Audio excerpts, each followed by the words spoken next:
acalmar nosso coração, nossa mente. Esses dias onde a gente precisa preparar a manjedoura do nosso coração e muitas vezes somos atropelados, por essa energia de consumismo, de compras e de tanta coisa a fazer, que às vezes a gente não consegue parar um tempo para refletir, para pensar no aniversariante, para pensar na presença do Mestre Jesus em nossas vidas, nos seus ensinamentos, que precisa ser diário. Então, que possamos agora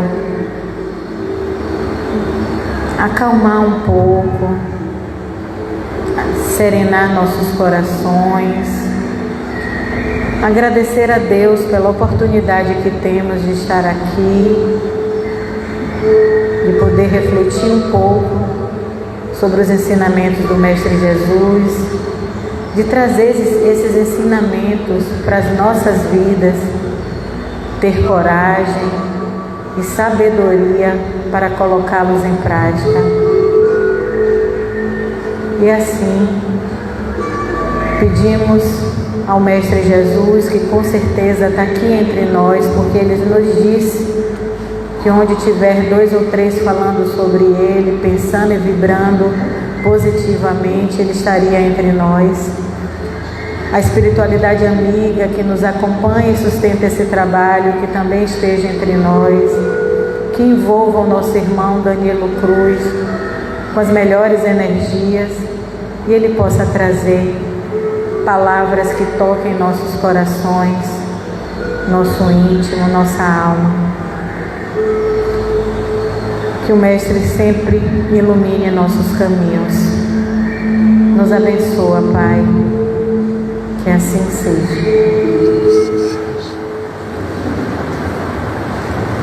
Fique à vontade.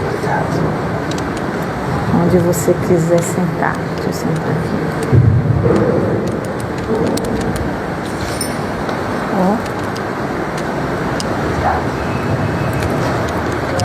Boa noite, minhas amigas. Boa noite, meus amigos. Sempre é uma alegria voltar a essa casa que me recebe sempre com muita hospitalidade, carinho, com um sorriso. Sempre sou muito bem acolhido e amparado. Agradeço a cordialidade de sempre. E na noite de hoje nós vamos ter a oportunidade de conversarmos um pouco sobre essa figura excelente que se chama Jesus, Yoshua Ben Yosef, que era o nome hebraico dele, que nós traduzimos para o português como Jesus. E aí, quando a gente fala de Jesus, é interessante porque isso me toca de maneira muito especial. Primeiro porque eu sempre tive, nesta encarnação, uma afeição com a temática religiosa. Me lembro que assim que aprendi a ler e a escrever, meu avô me deu de presente um livrinho vermelho chamado A Bíblia da Criança. E eu andava com esse livro para cima e para baixo. Eu ficava lendo, ia fazer uma viagem, aí eu lia. Minha mãe às vezes até se incomodava. Ela dizia: para de ficar lendo essas coisas assim, lê outra coisa. Aí não, mãe, eu gosto. Aí pegava e lia, e sempre com muito afinco, com muito afã. E ela se incomodava um pouco porque era realmente uma dedicação muito grande. Até que em um determinado momento eu tive uma crise de fé. Aí vou contar mais ou menos 7 anos depois desse episódio do ônibus. Isso aconteceu no ônibus, um ônibus comercial Salvador Jacobina, porque eu sou de Jacobina, mas morava aqui em Salvador à época. E na viagem minha mãe se incomodou porque eu estava lendo a Bíblia da Criança nesse ínterim. E aí acontece isso. Mais ou menos uns 7, talvez 8 anos depois, eu tenho uma crise de fé. Eu que era tão afeito à temática religiosa, e à época eu era católico, eu tive vontade de me tornar padre. Olha para isso. E aí meu pai disse: não, senhor, nada disso. Que história! Ele não gostou da ideia, ficou contrariado. E aí é interessante porque eu tenho uma crise de fé por conta de que eu percebia que a minha fé não era tão firme, tão robusta. Por que não era? Porque às vezes eu tinha questionamentos, eu tinha perguntas que não eram respondidas com o detalhamento que eu desejava. Então eu queria saber por que a gente sofre. Por que algumas pessoas nascem com uma deficiência física, enquanto que outras nascem com uma superdotação? Por que algumas pessoas nascem na mais terrível miséria, enquanto que outras nascem na opulência? E aí eu perguntava às pessoas da minha religião à época, e elas diziam que isso era um mistério da fé. Aí eu sentia que eu não tinha fé, porque eu achava aquilo estranho e injusto. Eis que eu me afasto da fé. Passo, inclusive, a dizer, na minha maturidade, dos 14, 15 anos de idade, que Deus não existe, esse negócio de Deus, isso não existe. Eu falava assim abertamente, com todo vigor e querendo convencer as pessoas que elas estavam sendo enganadas, estavam sendo iludidas. Aí depois de mais ou menos um ano e meio, com essa perspectiva de, vou dizer, repulsa, ojeriza ao olhar religioso, eis que, o que é que acontece? Uma amiga me presenteia no dia do meu aniversário. Meu aniversário geralmente cai na época da Semana Santa. Pois bem, o que é que acontece? Naquele ano em específico, caiu na sexta-feira da Paixão. E aí o presente que eu recebi foi de uma amiga. Era uma espécie de cartaz feito de um pano. Era impresso em um pano, talvez pintado em um pano, que se colocava na porta. E estava escrito lá, algo mais ou menos assim: acreditando ou não nele, Deus sempre está com você. Eu tomei aquilo, porque aquilo foi um baque. Eu nunca tinha falado sobre religião para aquela amiga. Nunca tinha falado sobre as minhas inquietações. E o que é que acontece? Ela vem e me dá esse presente.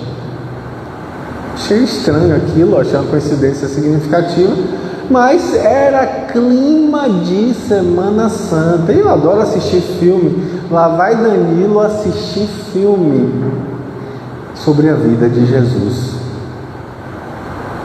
Como eu disse, eu devia ter uns 15 anos, talvez 16, e eis que aquilo me toca profundamente.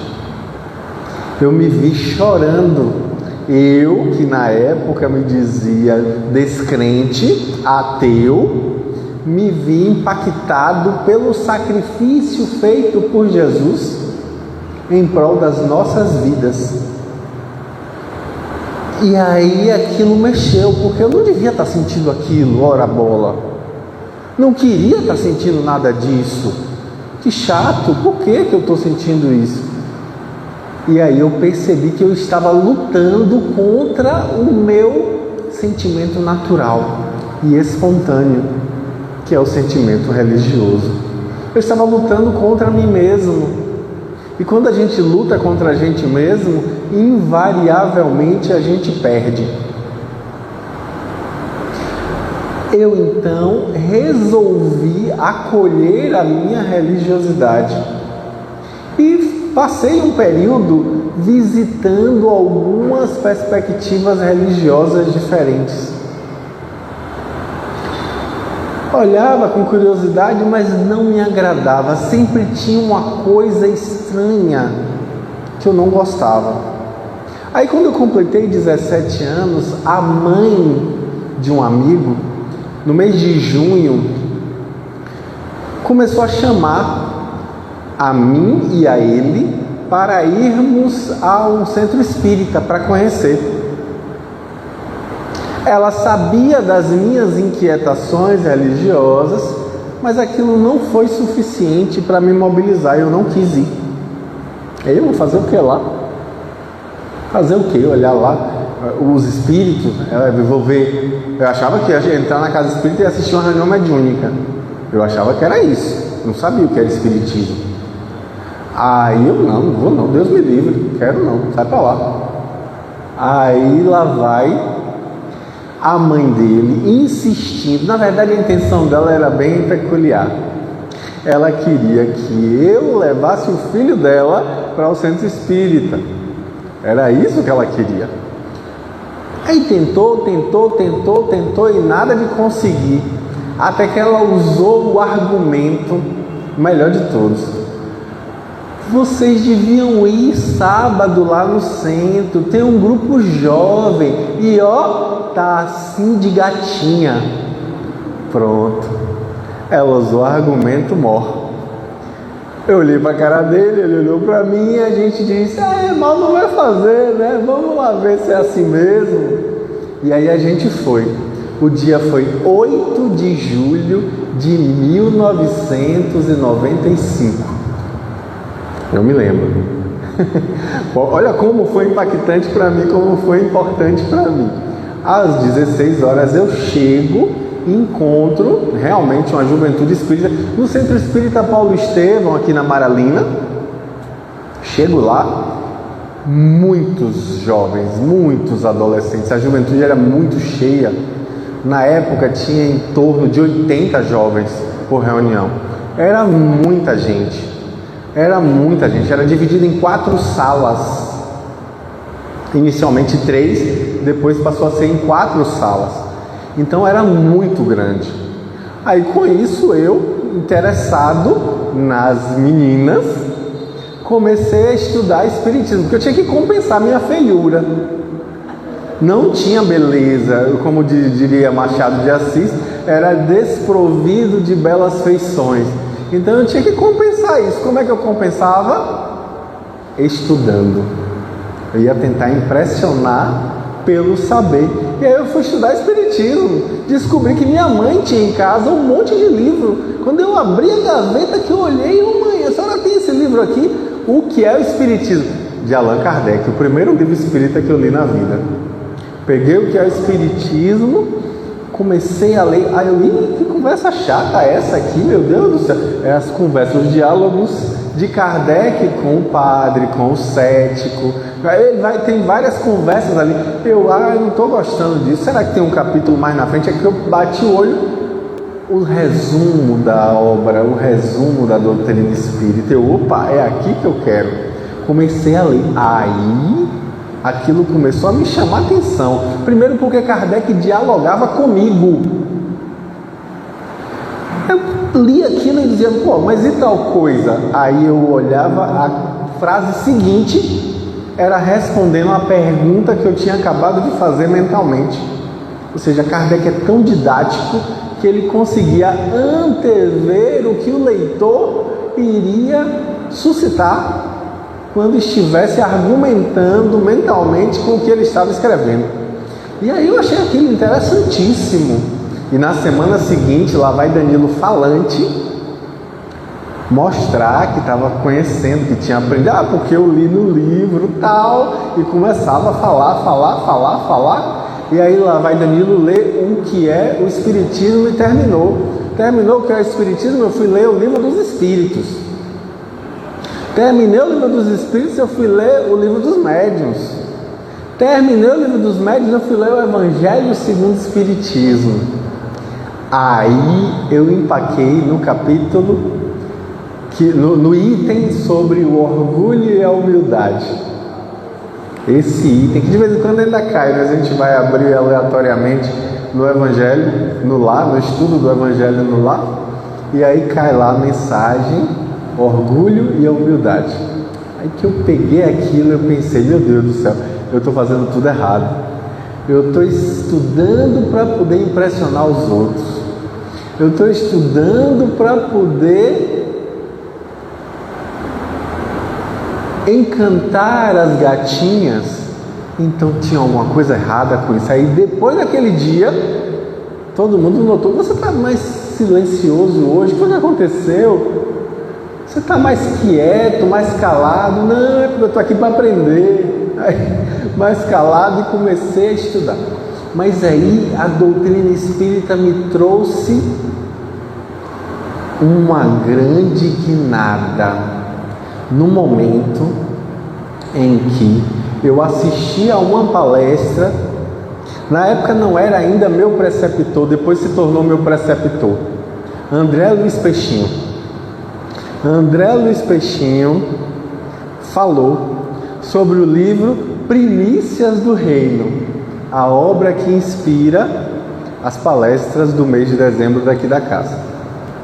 Pois bem, Primícias do Reino, quando eu peguei aquele livro, aquilo me tocou profundamente.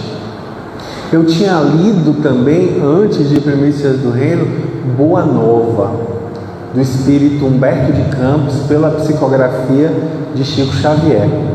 Me tocou aquele capítulo de Maria Madalena, aquele capítulo sobre Maria, mãe de Jesus. Aquilo mexeu demais comigo. Mas aí, Primícias do Reino, psicografia de Divaldo Franco, pelo espírito Amélia Rodrigues. A Amélia Rodrigues é de uma poética tão bela, tão inspiradora, que ela me tocava de uma forma tão especial. Aliás, eu tenho uma tríade de predileção quando o assunto é Jesus.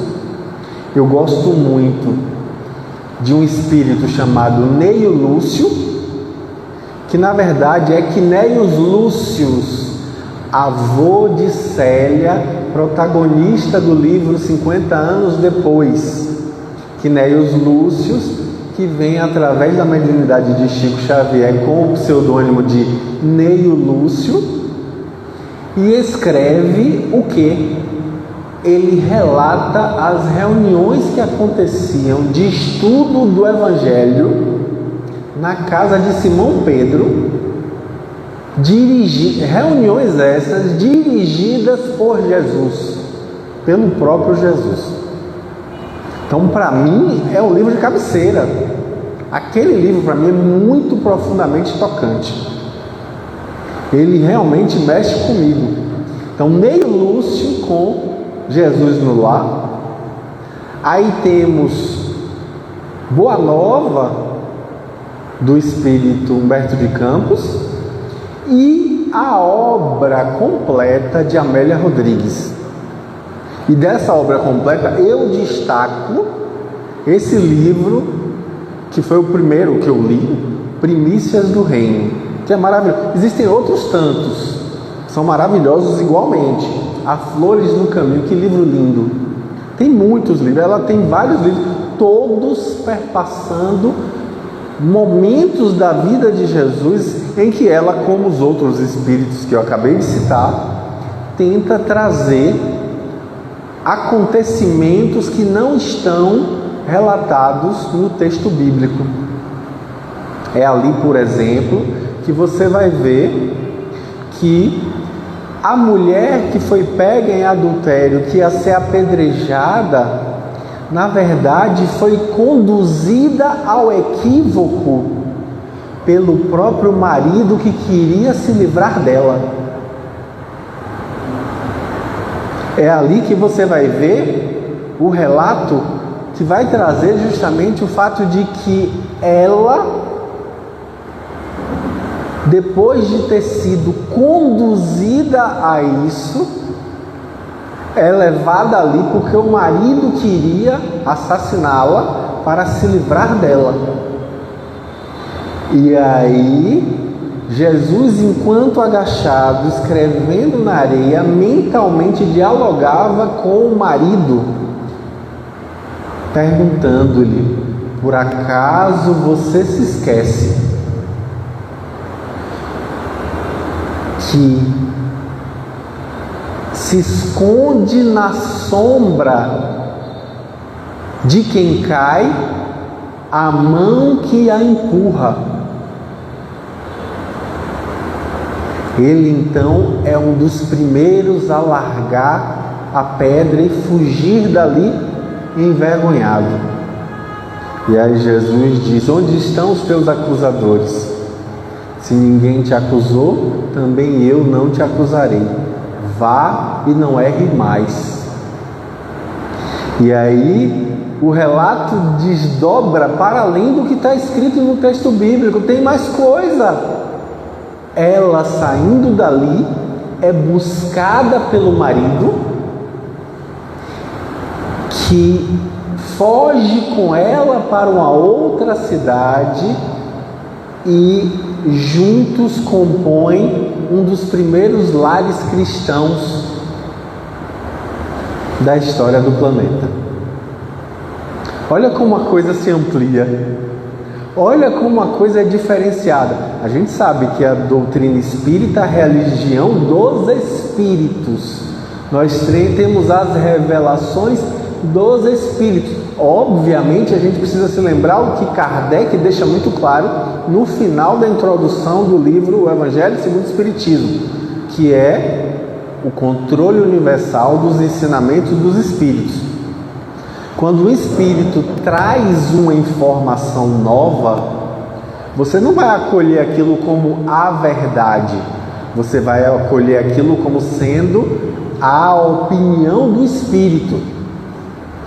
Se outros espíritos, a partir de outros médiuns, em outros lugares, chegam às mesmas conclusões, aí você levanta a orelhinha e vai começar a pensar que talvez aquilo ali seja considerado verdade, porque além disso você ainda tem que passar pelo crivo do bom senso.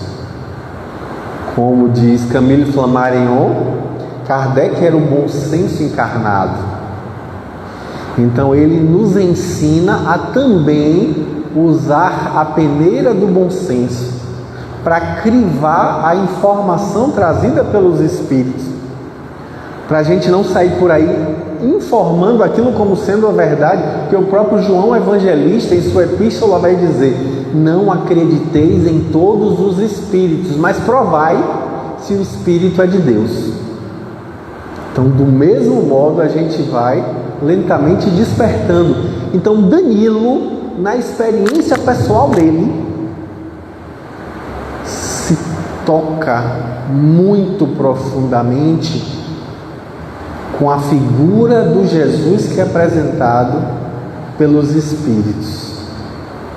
É um Jesus muito mais humano, é um Jesus muito mais próximo, é um Jesus que vai, ao mesmo tempo, ser o coordenador do planeta Terra, o governador do orbe terrestre, ele que inclusive, como diz Emmanuel no livro A Caminho da Luz, foi quem coordenou a formação geológica do planeta lá há cerca de 4,5 bilhões de anos.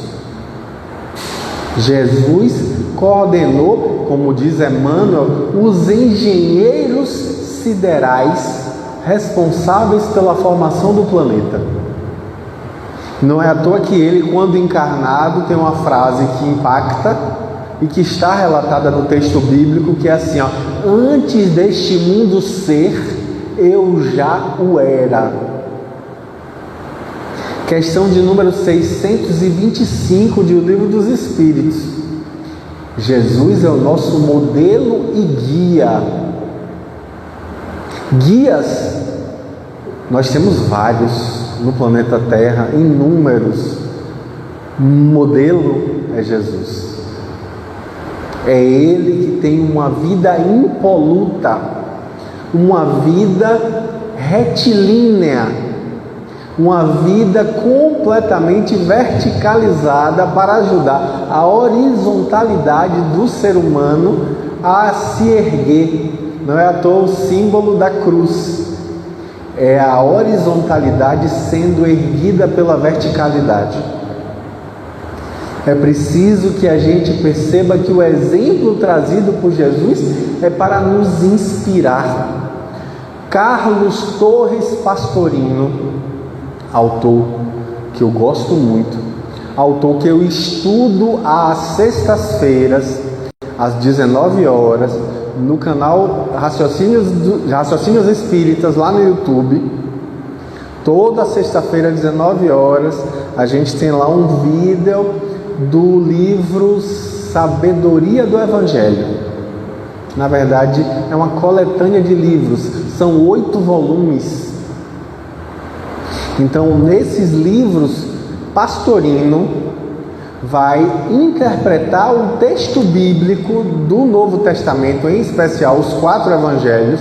Também ele usa outros textos, não só esses, como textos apócrifos, evangelhos apócrifos, que não são aceitos como sendo verdadeiros, mas ainda assim são interessantes para o estudo. Ele pega esses textos e vai trazer o olhar espírita sobre isso. E aí Pastorino chega a dizer, lá no volume 1 dessa obra maravilhosa, que a vida de Jesus representa metaforicamente a nossa jornada evolutiva espiritual, a nossa caminhada. Ou seja, o que Jesus vive e o que Jesus ensina, seja por exemplos ou por palavras, tudo isso nós ou vivemos ou viveremos. Todos nós teremos que carregar a nossa cruz, como Jesus o fez. Todos teremos que galgar o nosso Gólgota, como Jesus o fez. Seremos abandonados pelos nossos, como aconteceu com o Cristo. Do mesmo jeitinho, porque tudo que acontece na vida de Jesus é modelo, é um símbolo do que acontece espiritualmente em nossas vidas. E é isso que é interessante, para que a gente possa se debruçar e estudar o que acontece realmente com a vida de Jesus. Nós sabemos que Jesus não nasceu 25 de dezembro. Essa foi uma data arbitrária, foi uma data que foi implementada por conta do fato de que era a comemoração do Sol Invicto. Havia uma festa pagã nessa época para comemorar a chegada do inverno, que era uma festa muito impactante. Então, para abafar essa festa, a igreja à época, e a palavra igreja vem do grego eclésia, que significa comunidade, ou seja, a comunidade cristã da época resolveu instituir o 25 de dezembro como sendo o aniversário de Jesus, para abafar o impacto daquela festa pagã.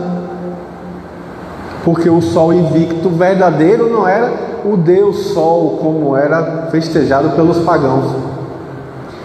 Era sim o Sol do Cristo, o nascimento dele. Então aproveitaram aquela emoção coletiva e trouxeram à baila o assunto do nascimento de Jesus. Acabei de falar sobre o controle universal dos ensinamentos dos Espíritos, e aí vale lembrar que, na opinião do Espírito Joana de Ângeles, pela psicografia de Divaldo Franco, Jesus nasceu em 21 de abril. Olha que diferença, né? Olha que interessante isso. Óbvio, como eu disse, é a opinião de Joana de Ângeles. Outros espíritos confirmaram? Não. Então, por enquanto, é a opinião de Joana de Ângeles, que tem valor. É uma opinião de valor, é uma opinião de peso. Mas não é por isso que a gente vai sair por aí dizendo que é a verdade absoluta. Não, a gente vai esperar que outros médiuns em outros lugares e outros tempos confirmem a informação através de outros espíritos. Mas ainda assim, pouco importa a gente saber qual é a data exata, porque o que realmente interessa é quando ele nasce em nossos corações. O que realmente faz diferença é quando ele verdadeiramente nos desperta. Porque isso aí faz realmente, sacode algo em nós. Isso faz diferença na nossa jornada evolutiva. Porque às vezes a gente está tão distante, é um Jesus tão teórico, é uma coisa tão longínqua. E aí eu confesso que na leitura dessas obras que eu citei agora há pouco, eu me sinto muito mais próximo, muito mais inquietado pelas provocações que são feitas nesses livros. Por quê? Porque ali a gente vai ver a possibilidade de que a gente desperte em nós essa instância adormecida, que é o nosso lado crístico. Carl Gustav Jung chama isso de self, que é o que nós espíritas chamamos de centelha divina. É o espírito imortal, informe, é o espírito amorfo. É isso aí que verdadeiramente é essa instância crítica, é Deus em nós. É Imago Dei, como diziam os medievalistas, é a imagem de Deus em nós. Então esse âmbito crístico é que precisa ser desperto, e o tempo inteiro Jesus está ali tentando nos ajudar a despertar isso em nossos corações. E Pastorino chega a dizer que é literal, é no coração mesmo. Olha que interessante essa fala de Pastorino. É no coração mesmo. Jesus usa o tempo inteiro o coração como sendo a fonte dos nossos pensamentos e sentimentos. É no coração mesmo. A gente precisa despertar o afeto, porque para ser efetivo tem que ser afetivo. Ou como eu gosto de dizer, para ter sentido é preciso ser sentido.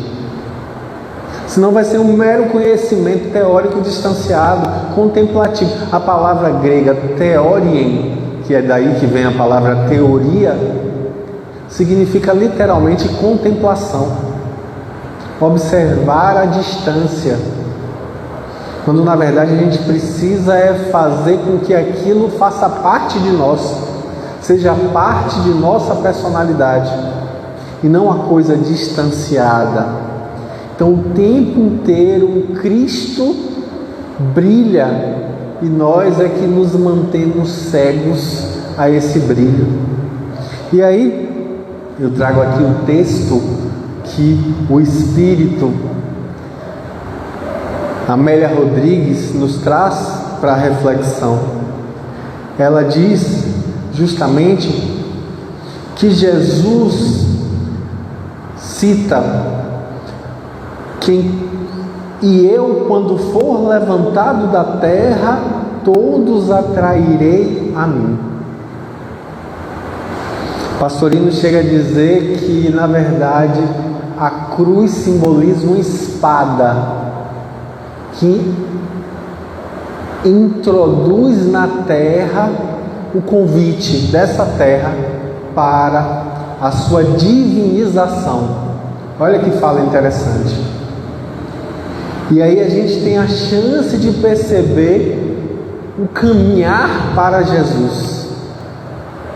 Essa jornada de despertar. Quando é que Jesus nasce em nossas vidas? É algo para a gente se perguntar, né? Porque às vezes a gente tem aquelas falas, né? Para Pedro Jesus nasceu em tal ocasião. Aliás, tem um livro maravilhoso que fala sobre isso. Existe um livro chamado Jesus, o Filho do Homem, do poeta Khalil Gibran. Khalil Gibran tenta entrar no eu lírico e escrever como se fosse cada um desses personagens descrevendo como foi o encontro com Jesus. Aí ele tenta escrever como Pedro, como foi conhecer Jesus, como João Batista, como João Evangelista, como Simão Cananeu, no caso, né? Ele é interessante porque a gente o tempo inteiro vai vendo a fala dos apóstolos. E se a gente parasse para perguntar, como seria, por exemplo, Maria Magdala descrevendo como foi o encontro dela com Jesus? Pois é, Khalil Gibran pega isso e escreve. E é belíssimo, é lindíssimo. Eu recomendo veementemente essa obra, apesar de não ser uma obra espírita. É uma obra poética, belíssima.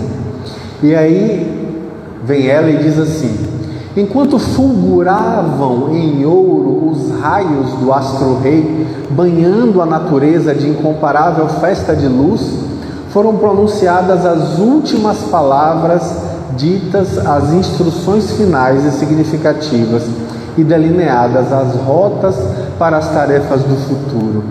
Nimbado por indefinível claridade, ele ascendeu lentamente ante a explosão de lágrimas pelos companheiros e as esperanças de redenção pelo trabalho no porvir.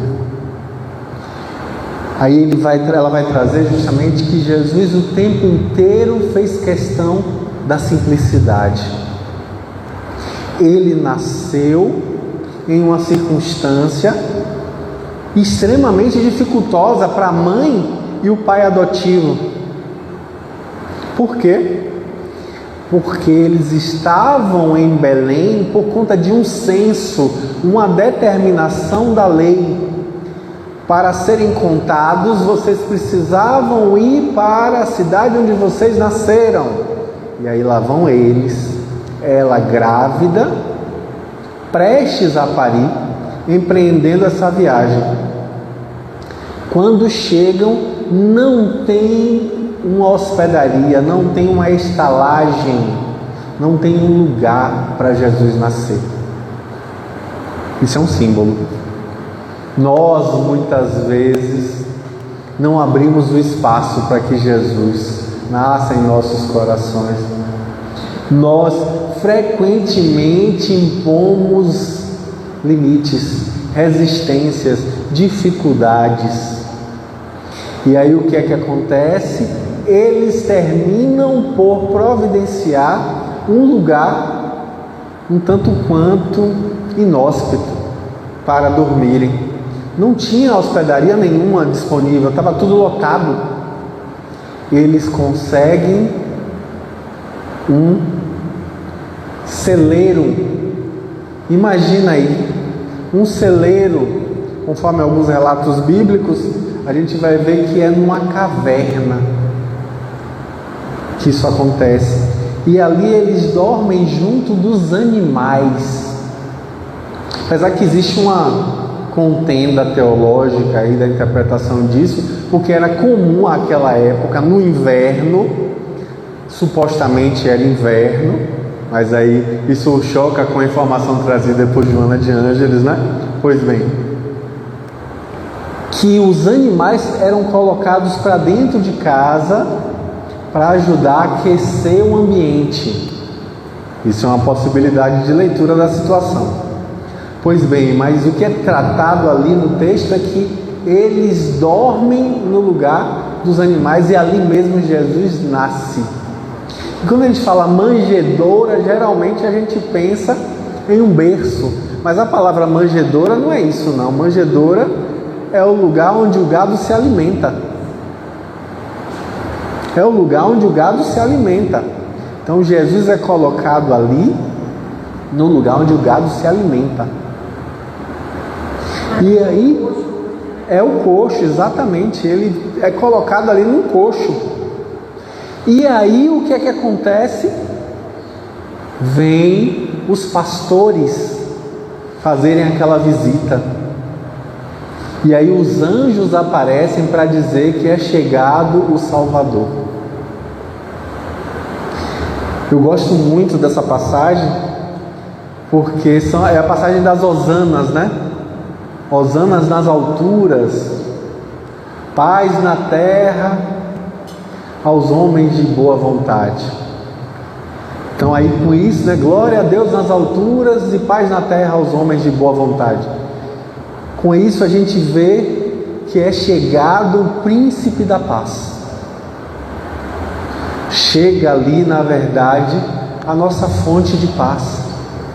Olha como nós podemos construir isso que tanto almejamos, uma coisa que a gente tanto deseja para os outros no final do ano, né? A gente diz, que um ano novo de muita paz, um Natal de muita paz. Essa paz é construída, gente, não vem de fora para dentro, não. Não vai ser um brinde, não. Não vai ser uma coisa que venha de lá de fora, do alto, ou qualquer coisa assim, não.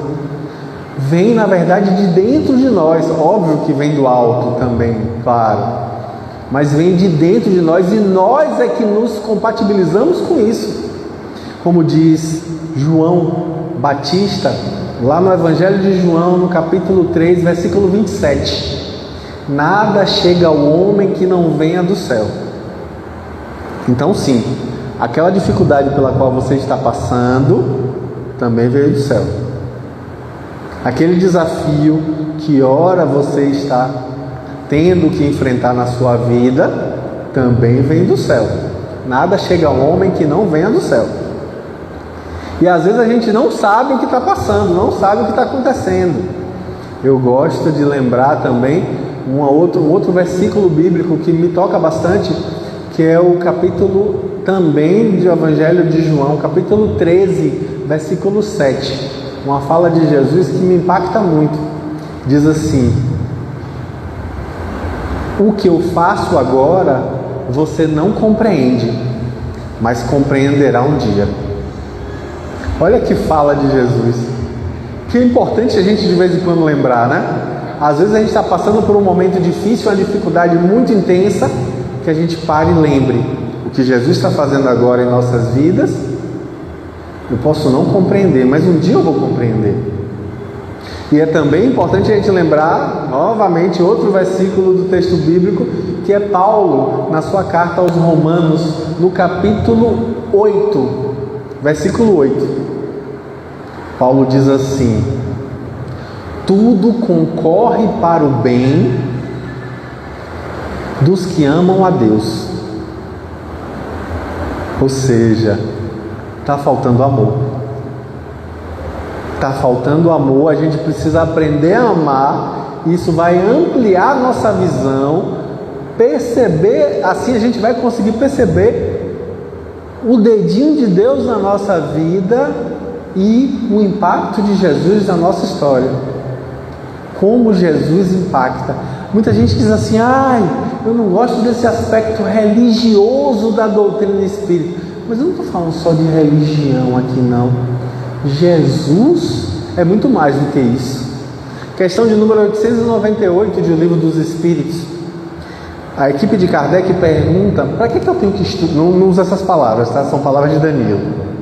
As palavras de Danilo, ele pergunta assim, algo mais ou menos assim: para que eu tenho que estudar? Se quando eu estiver desencarnado eu posso aprender em poucas horas o que encarnado eu aprenderia depois de anos estudando. Aí os espíritos respondem que, em primeiro lugar, o espírito puro tudo sabe. Ele sabe tudo. Então está na hora de estudar. Jesus sabe tudo sobre física, química, geografia, biologia, português, matemática, antropologia, psicologia, sociologia, engenharia, medicina, arte, e a lista vai aumentar aqui infinitamente, porque ele sabe tudo. O Espírito puro tudo sabe. Se a gente está na nossa jornada evolutiva buscando nos purificar, se a gente está na nossa jornada evolutiva amadurecendo, está na hora de tomar gosto pelo estudo. Está na hora de tomar gosto por saber. Está na hora de começar a gostar de aprender. Porque a nossa jornada, teremos que viver isso. Estamos fadados à felicidade. Seremos felizes quer queiramos ou não. Então, se estamos fadados à glória estelar, como diz Joana de Ângeles, é preciso que a gente comece a tomar gosto por estudar e por aprender. E fazer isso ainda encarnado é muito melhor e facilita quando a gente chegar do lado de lá. E em segundo lugar, não menos importante, os Espíritos complementam a resposta dizendo que quando você estuda, você aprende como fazer o bem de maneiras novas. Você se instrumentaliza, então só por isso é importante você estudar. Não é à toa que uma das máximas da doutrina espírita é o amai-vos e instruí-vos. Nós precisamos nos instruir, precisamos estudar, tomar gosto por isso. E não é à toa que Jesus fazia o estudo do Evangelho lá na casa de Simão Pedro, em Cafarnaum, porque estava ali como mestre que era. Mestre, ele aceitou esse título de mestre. Perguntaram a ele formas de chamá-lo. Uma vez uma pessoa chegou e disse assim: bom mestre? Ele: bom não me chame de bom. Bom só o Pai. Ele não aceitou nem ser chamado de bom. Mas mestre, ele aceita. Por quê? Porque nossa caminhada é de aprendizado. É de crescimento a partir do aprendizado. E o amor, o amai-vos e instruí-vos. O amai-vos é importantíssimo. Jesus falou que os meus discípulos serão reconhecidos por muitos se amarem. É o amor, que é a marca, é o elemento discriminatório, é o elemento que vai fazer com que os discípulos de Jesus sejam reconhecíveis por se amarem. Olha que importante aí, hein? A ênfase na amorosidade, ele que é a amorosidade encarnada. Esse Jesus que tanto nos toca, quando vem exemplificar a simplicidade. Ele poderia ter nascido entre ricos, mas ele mostrou que isso não é o mais importante. Ele poderia ter encarnado, inclusive, com espíritos puros juntos com ele, mas ele escolheu encarnar junto com os apóstolos, seres humanos com tantas limitações e tantas dificuldades, porque isso representa reverberação, ressonância, reconhecimento empático. A gente, quando pega uma história de um Pedro, a gente se vê na negação de Pedro, na impetuosidade de Pedro, na impulsividade de Pedro. A gente pega uma história de Tomé, a gente se vê na dúvida de Tomé. A gente se vê na impaciência dos irmãos Boanerges, ou seja, Tiago e João. A gente se vê naqueles caracteres irascíveis, irritados, humanos, ciumentos. A gente vê a mãe de Tiago e João perguntando a Jesus, querendo dar carteirada: Senhor, no teu reino, o Senhor pode levar meus 2 filhos, bota um para sentar na sua direita e outro na esquerda. Olha o que é mãe, né? Olha o que é mãe. Ela não pede um lugar para ela pede um lugar para cada um dos filhos, né? E aí Jesus diz que se eles são dignos disso, né? Diz que eles sim vão experimentar a amargura do desafio que vai acontecer. mas que eles é que precisam galgar isso. É uma jornada deles, não é Jesus que vai fazer isso. E aí quando a gente vê Salomé falando isso, que é a mãe deles, né, a mulher de Zebedeu, a gente se vê nela, porque a gente queria fazer a mesma coisa com os nossos filhos. Aquilo ali, tudo que está descrito reverbera em nós, porque toca nas nossas vidas, são as nossas inquietações, são os nossos medos, são as nossas angústias. Imagine para uma mãe que recebeu a visita de um anjo e disse: ó, você vai ter um filho, e esse vai ser o Salvador da terra. E ela, imagine o que é você gestar um Jesus no ventre. Se uns obsessores que tem por aí, gestando no ventre, já dá um enjoo, um incômodo por incompatibilidade vibratória, imagine um Jesus no próprio ventre. Ela segurou essa barra. E aí, ela cuida com carinho, com toda amorosidade, foge com ele para o Egito, depois voltam, aí ele vai para o templo, confunde os doutores da lei, ainda adolescentezinho, e aí depois a gente não tem muita notícia, com 30 anos, nas bodas de Caná, ou seja, no casamento que aconteceu lá na terra de Caná, ela que vem e diz: ô meu filho, dê seu jeitinho aí, acabou o vinho, faça alguma coisa. Isso é um mau augúrio, dá má sorte para o casamento quando acaba o vinho antes. Jesus vai lá e, meio a contragosto, resolve a situação.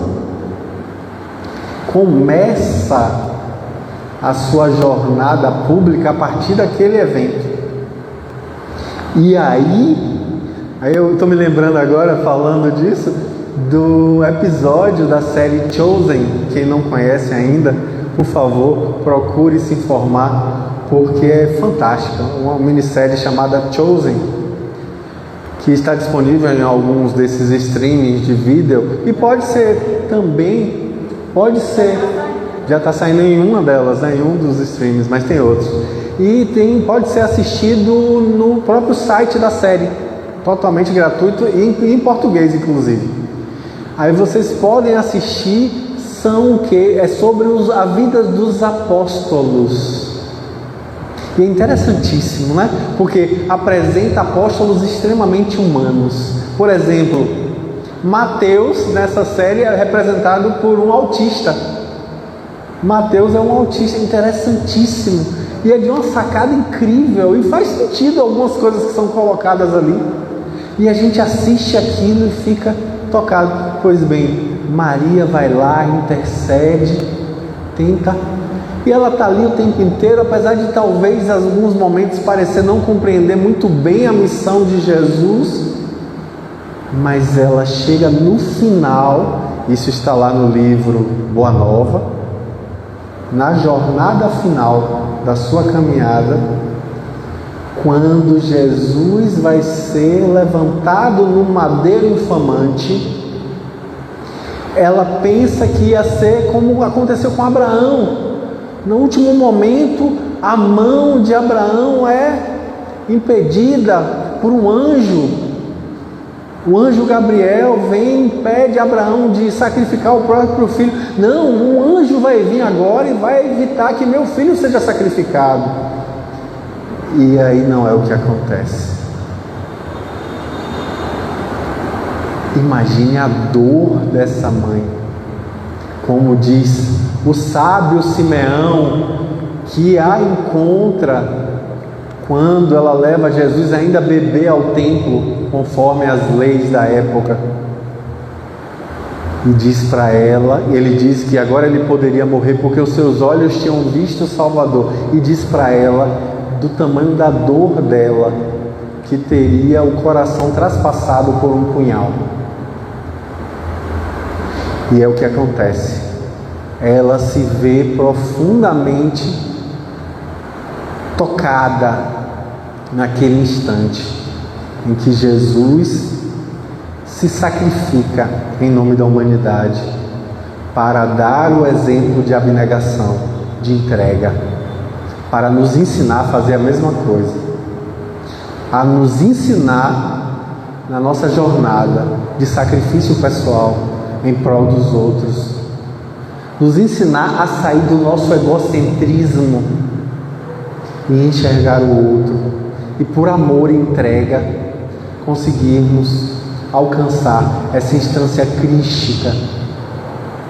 E ela prossegue, vai com João para a ilha de Pátimos e continua sendo a mulher generosa, solidária, caridosa, nos servindo de exemplo, tocada pelo exemplo do Cristo.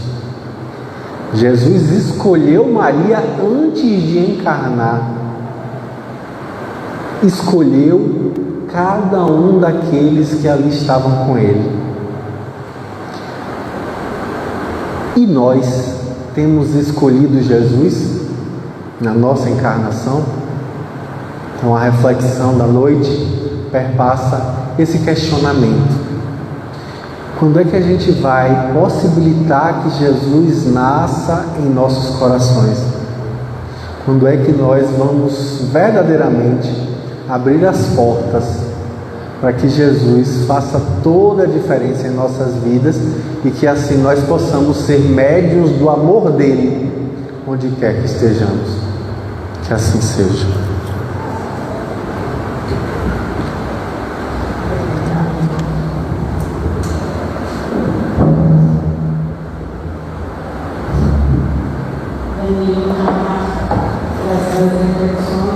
Eu estava lembrando de uma das coisas que a gente tem desde a pandemia. A gente começou todos os dias uma troca de mensagem, de vídeo, mensagens, vamos dizer assim, que a gente chama de prece para um novo dia. Aí todas as manhãs a gente manda para os grupos de estudo dos trabalhadores, e tem algumas pessoas, né, que escolhem essas preces, gravam. E essa semana teve uma que é de um texto do livro psicografado com Chico, em que ele vai trazendo exatamente essa reflexão, né?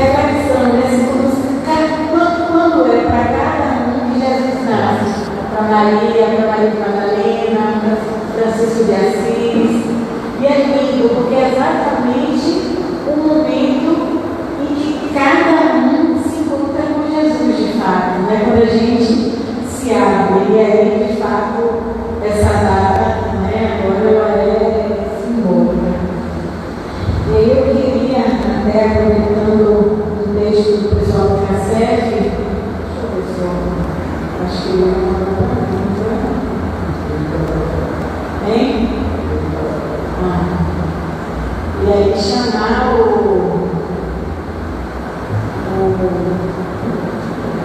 nossos irmãos e irmãs aqui que são trabalhadoras, que podem se dispor para o passe, se coloquem à disposição. E aí vamos nos preparando, acalmando nossos corações, nossas mentes, para receber essa energia, esse cuidado, esse afago da espiritualidade. E vamos refletindo, né, sobre tudo que Danilo trouxe sobre Jesus, pensando nesse período que a gente comemora o Natal, como sendo, né, o nascimento de Jesus, porque acreditamos realmente na sua existência. E o nosso convite é trazê-lo efetivamente para o nosso lar. Vamos então nos aquietando, deixando ser envolvido pelas energias dos anjos amorosos, da espiritualidade amiga que está na nossa porta, inundando de bênçãos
outras esferas de luz e amor que estão presentes no nosso planeta. E de repente, todos, juntamente com Cristo, nos tornamos retornando ao Pai. E assim, envolvidos nessa energia, possamos ter nosso coração cheios, plenos de muita paz e de muito amor, porque foi isso que o Mestre Jesus veio nos ensinar. Que possamos seguir para os nossos lares, plenos desse amor, e possamos distribuí-los e emanar por onde passemos. Que Deus nos abençoe, que o Mestre Jesus esteja em nossos corações todos os dias. Possamos praticar esse bem, esse amor, sermos luz, hoje, amanhã e sempre. Que Deus nos abençoe e nos leve de volta para casa em paz. Que assim seja.